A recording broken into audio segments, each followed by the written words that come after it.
all you goaties. This is Daisy with Goat Your Land, and I'm finally getting around to starting the series that has been on my heart and on my mind to do for a long time, which is a series covering the basic steps to getting started herding your goats. So the subject is quite vast. This topic of pastoral goat husbandry, shepherding, goat herding, and there aren't very many books on it. Some are better than others, but I wanted to make this like a quick start guide, something quick and easy that you can grasp and begin implementing right away without spending hours and hours trying to figure out how to get started. I started 6 years ago with 4 goatlings, 3 doelings and 1 buckling. And immediately, because I was highly engaged in training my dogs, I put leashes on them just as an experiment and started walking them around the pasture. I discovered that they are highly trainable. Like dogs, they adapt to a series of consistent commands. They have a well-developed language that they communicate with you on. They totally understand. And they are highly intelligent. They can learn a new command within most goats that are of average intelligence within 2 to 3 days. The real bright ones within a day. So goats are creatures of habit. They learn best with consistent patterns, both in language, in commands, in their routine, and in their environment, and even with their diet and their food. And so when you don't have that consistency, you end up with a confused animal, and you end up with the chaos that most people attribute to goats, being untrainable, being strung out, unapproachable, so many things that I've heard about goats that are absolutely untrue. Your investment as a goat herd starts with that training. Establishing a mode of communication and a relationship with the creature so that it connects with you, it gets to know the nuances of your voice. They are highly perceptive, so they are very in tune to the expressions of your face, your tone of voice, even where your hand goes when I want to point them in a certain direction. And they see what I'm pointing at and what that means.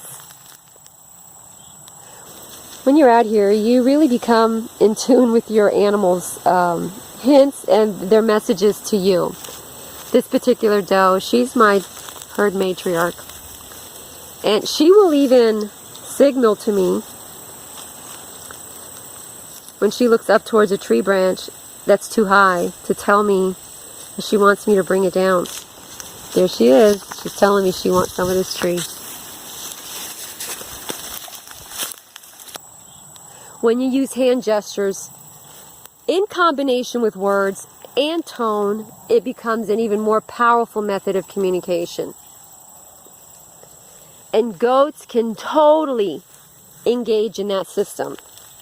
The thing is that we as goat herds just don't spend the time. So you're going to have a much easier time on the back end later on down the road if you invest the time today.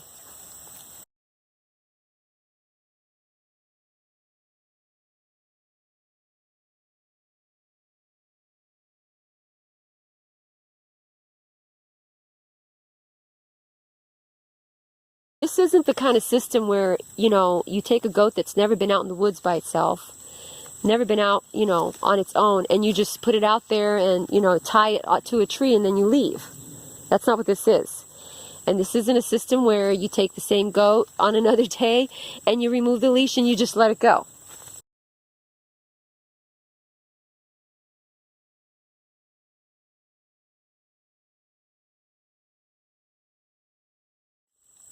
In other words, you don't get the symbiotic benefit of goat husbandry without the pastoral part of it. If your goats have never been out to forage, they have to be taught. Some of those skills are just dormant.